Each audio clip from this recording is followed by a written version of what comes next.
Hello and welcome. So today we are diving deep into this month's journal, which is all about being a technophobe, but choosing the right things and then flowing into loving tech. So let's see if I can guide you through this so you too will be a tech lover by the end of this. So the quote I've added to the journal this month is technology is anything that wasn't around when you were born. So I was born in 78. So pretty much everything we're working with nowadays was not around. The first computers were out, obviously, but technology has moved forward so much. Gosh, in the last 100 years, it's insane and it's not going to stop. We're not going back to the old days. We cannot stop technology from moving forward. But what we can do is learn to love it, learn to work with it and use it to the best of our abilities, and for it to help us. So hopefully not put people out of jobs, but if you're a solopreneur, chances are you might hire a VA every now and then. You will probably hire a mentor, whether spiritual, business or tech mentor. But the chances are you'll do all of your social media yourself, all of your online presence yourself. Or you'll do the majority of it. So if you're a technophobe, you're really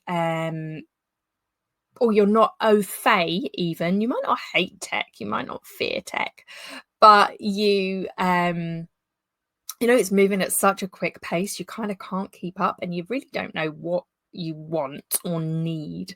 So this is what this month's journal is all about. The overwhelm of technology, what we think we need, what we're told we need, and what actually we do need in our businesses. So let's scroll down. There's 4 simple steps. Okay, so you can either go read the journal, the link will be below, or you can watch this. So let's break it down. Step 1, or the simple 4 steps we're going to go through. Number 1, breaking it down. What tech do you actually need for your biz? Okay, because I tell you, there is an array of things you could need, you definitely need, you might need in the future. So let's break it down. And also in the written or typed rather version of the journal, at the very bottom there's a tick list of all of the tech. So I do advise you to go look at the typed journal as well, because the whole list of different kind of tech that you might possibly need is there. So it's a nice checklist for you at the very, very bottom. So what tech do you actually need for your biz? Let's break it down. So first and foremost, most people think they need websites. So what a lot of the websites I see are just pretty. They don't actually serve the purpose that they're supposed to serve. So they've been built by a designer, not somebody who perhaps understands funnels or the way a client will be flowing to you through tech. Okay, so what's the difference between a funnel and a website? Websites are normally very visually appealing. So they're pretty. They've got nice pictures on. They've got a lot of information on. Now, in the tech online world, you don't have long, unless your clients love reading long posts. Lots of information on a website is not going to get read. Okay, so with a funnel, it looks like a website, but it's serving a purpose. You are funneling the clients through to an offer or data collection, like come on my mailing list, come on my journal mailing list, etc. So funnels they look like websites. They are web pages, but they serve a purpose. They are designed to bring clients in and flow through a process. So you're either kind of capturing email addresses to lead them onto an email list and more marketing. You could be leading them directly into a call, a one-to-one call. You could lead them directly into a sales funnel. And again, within those sale funnels, there could be upsells, downsells, etc. So, do you need a website or do you need funnels?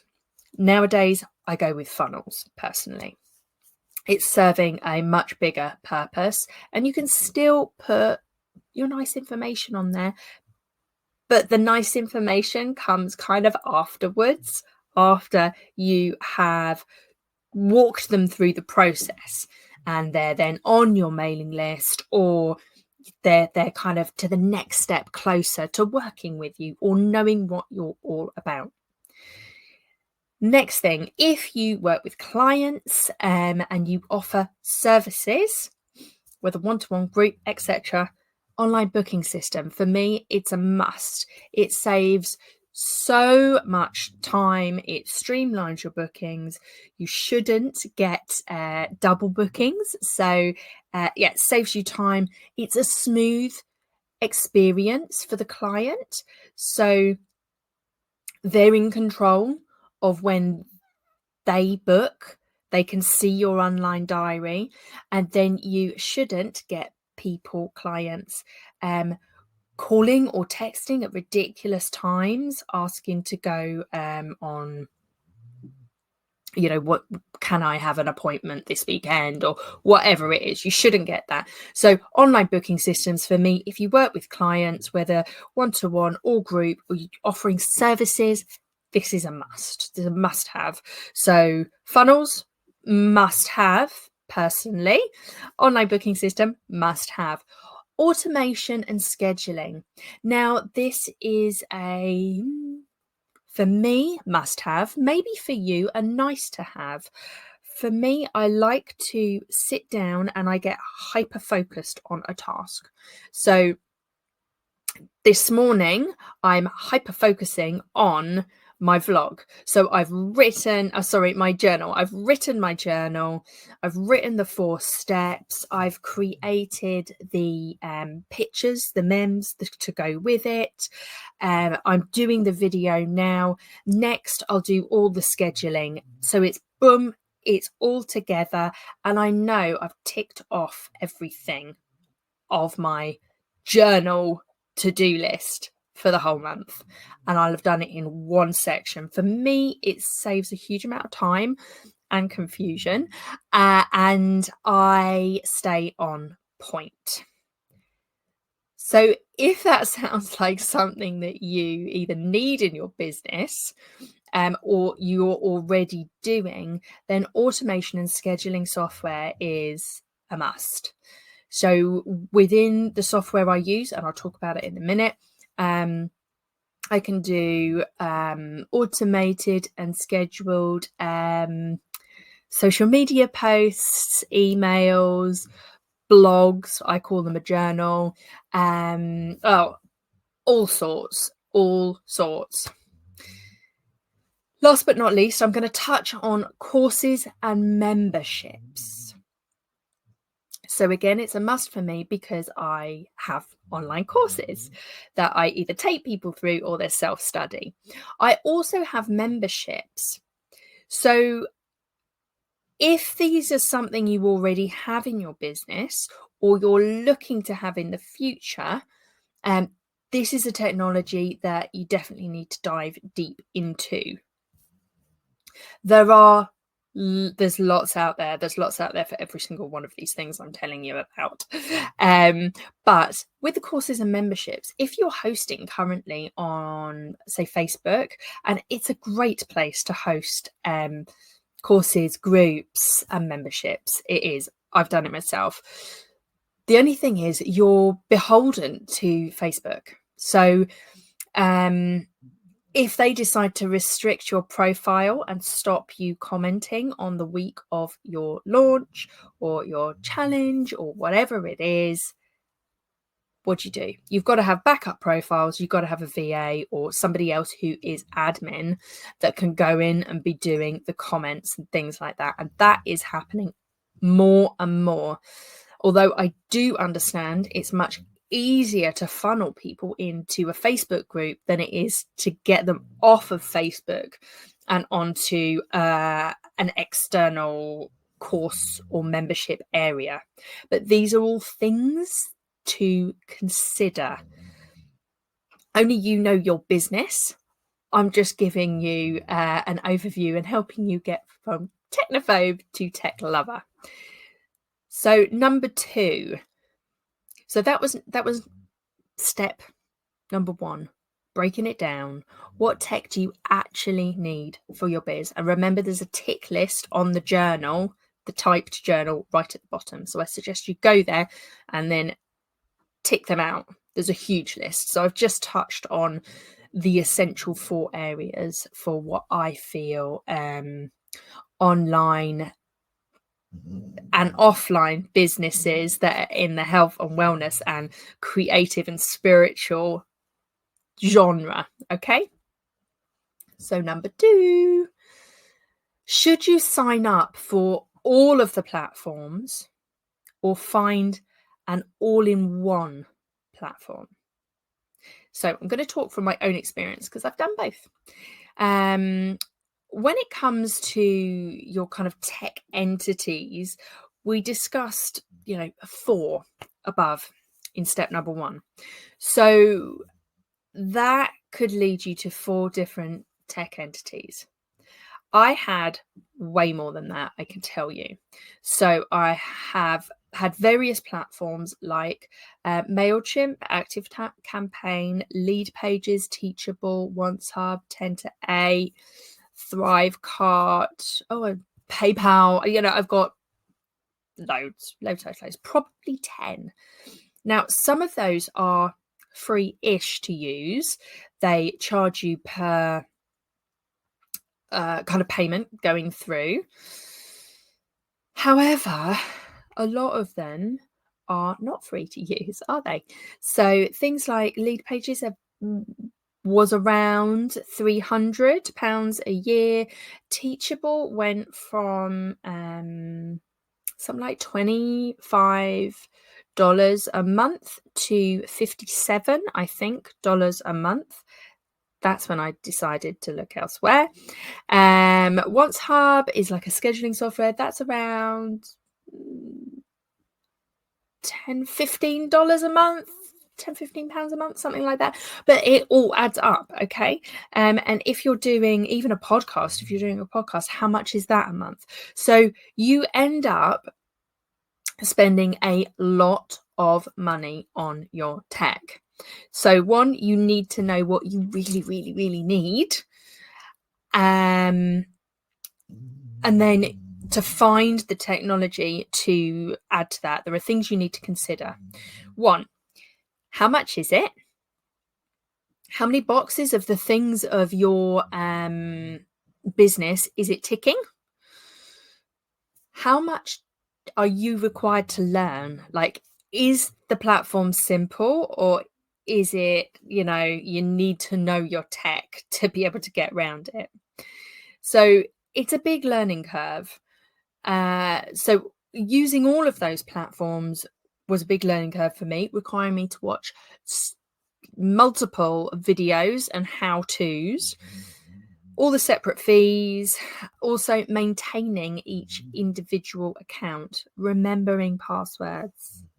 Thankfully, Google kind of does it for me, and I'm really bad. I probably use the same one for everything now because it was just getting a nightmare. So it's a bit of a juggling act.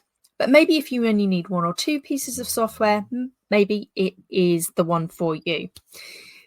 Now, however, in July 2023, I made the bold decision to move over to an all-in-one system.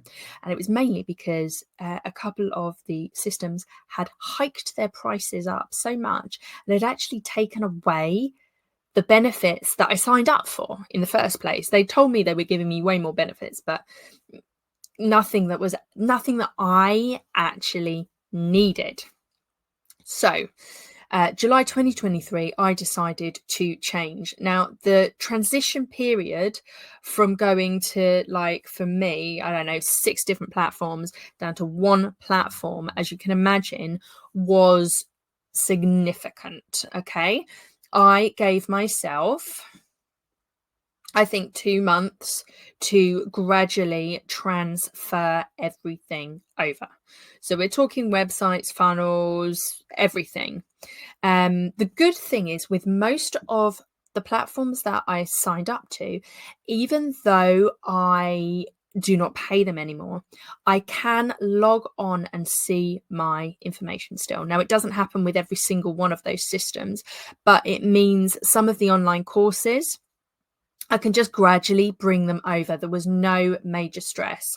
Clients still have access to some of the stuff. If not, I've brought all the main programs over immediately. What else can I tell you about an all-in-one system? It's all in one place. There's 1 password. There is 1 help desk, which is way more responsive than all of those other systems that I was using.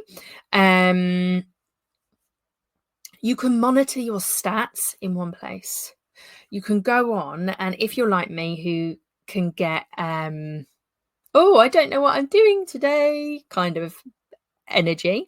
When you log onto the system, you've got a list of everything that is on there: marketing, sites, memberships, courses. You've got a list down there. You're like, oh yeah, today I have to do the journal. So I'll go into the blog section of the marketing tab. Done. Also, you're in the same system, because then you just go, right, I've done my journal. I'm now going to cut and paste into social media, and it's all in. I don't need to be logging in and out of everything. So that's why I moved over to the all-in-one system, because the price is up here in the buy one, get a massive bill place. The bills were going up higher and higher and higher, and I wasn't getting anything more from them. So that's why I moved. So for me, the decision to consolidate everything into an all-in-one platform was one of the best moves I've ever made.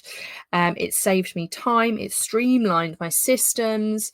It saved me a lot of money. And allows me to focus on what matters most. And like I say, I can be like, oh, wow. And then I log on and I'm like, boom, laser focused. It's fabulous. So if you're someone who prefers having everything in 1 place, an all-in-one system is for you. If you're a person who enjoys the flexibility of using multiple platforms, then that route is for you. So consider your goals, consider your needs, and the level you want your future biz to be at.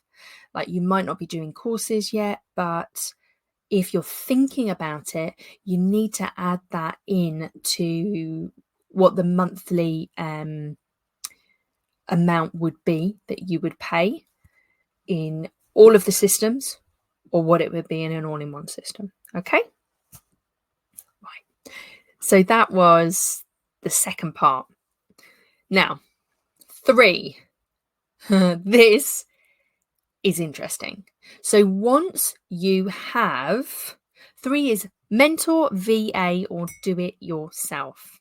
So once you've done a list of what technology your business needs, and then you've decided on the service provider, what you're going to do next. Are you going to get like a tech mentor, a tech VA, or are you just going to do it yourself? So let's start with a tech mentor. That's a bit like me. I am a business, spiritual, tech mentor.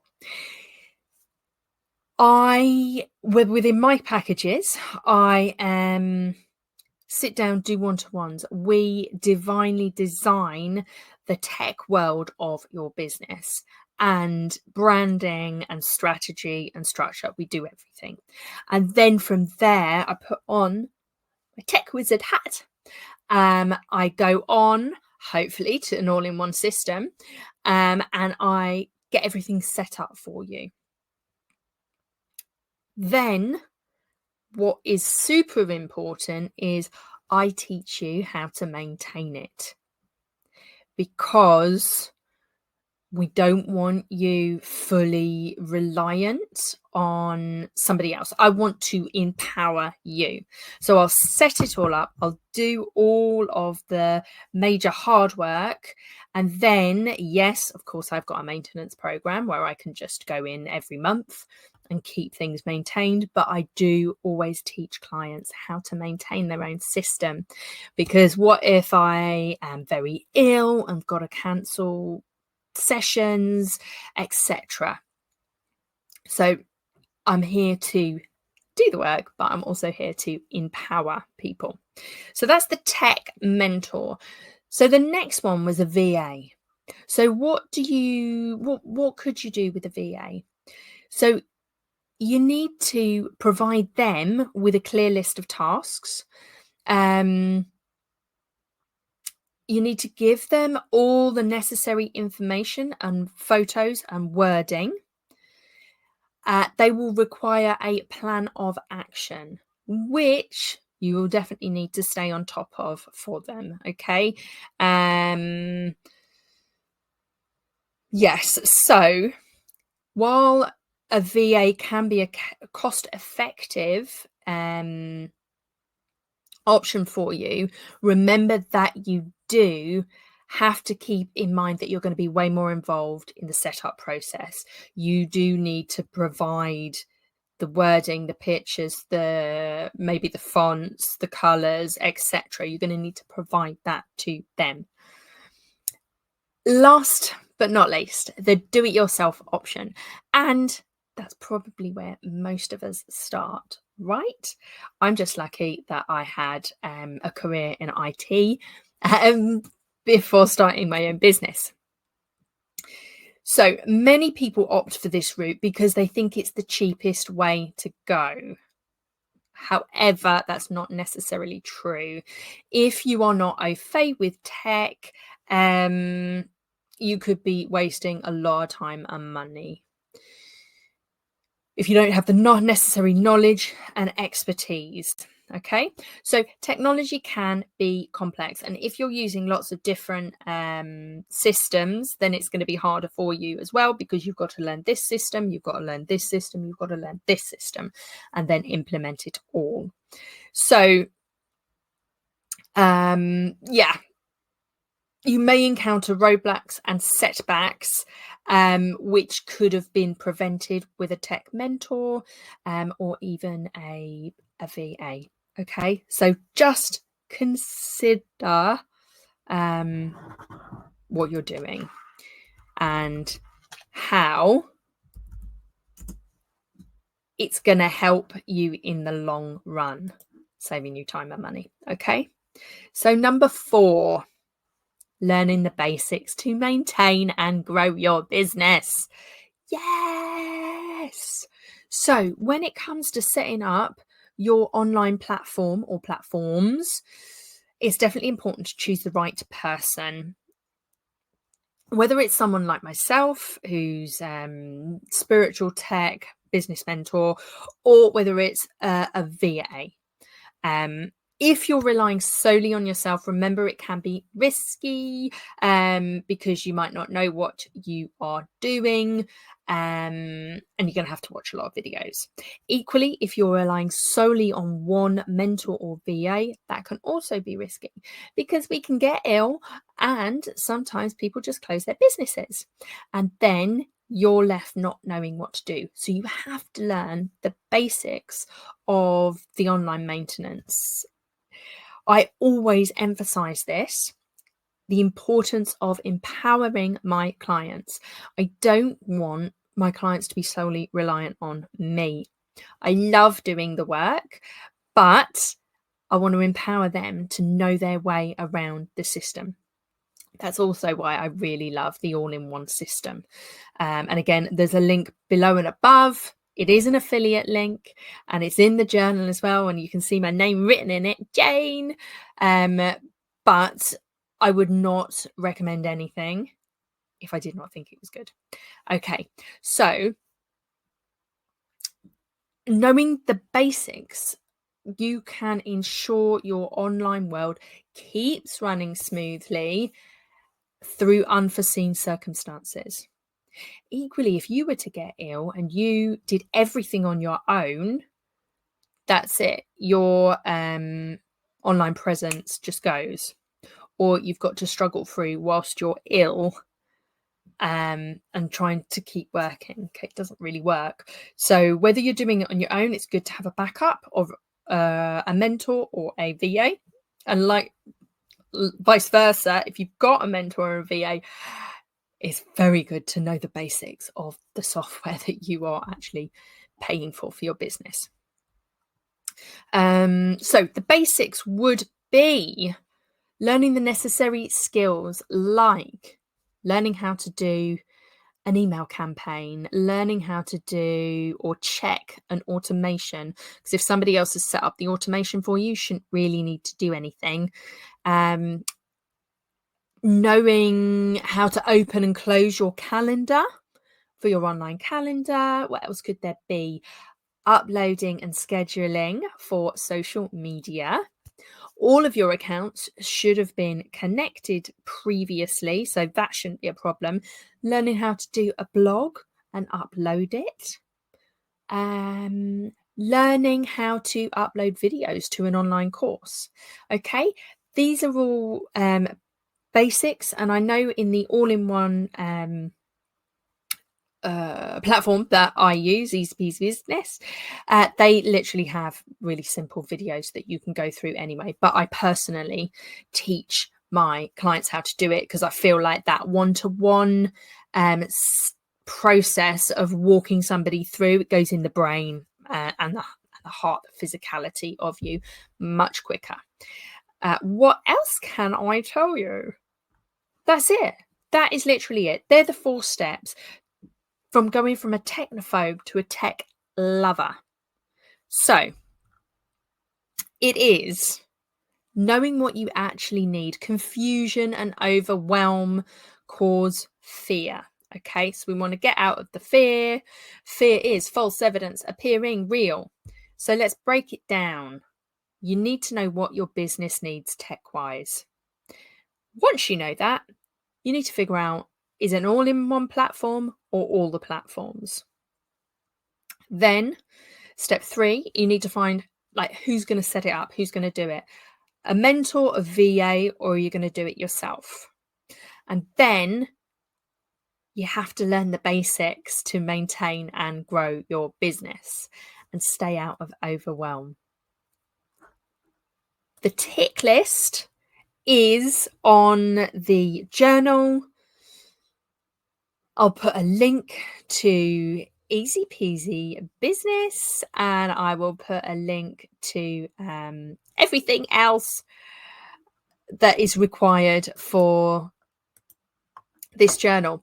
I can't believe I've just spoken for 30 minutes on this, but it's needed, right? Enjoy. Love you. See you on the next vlog.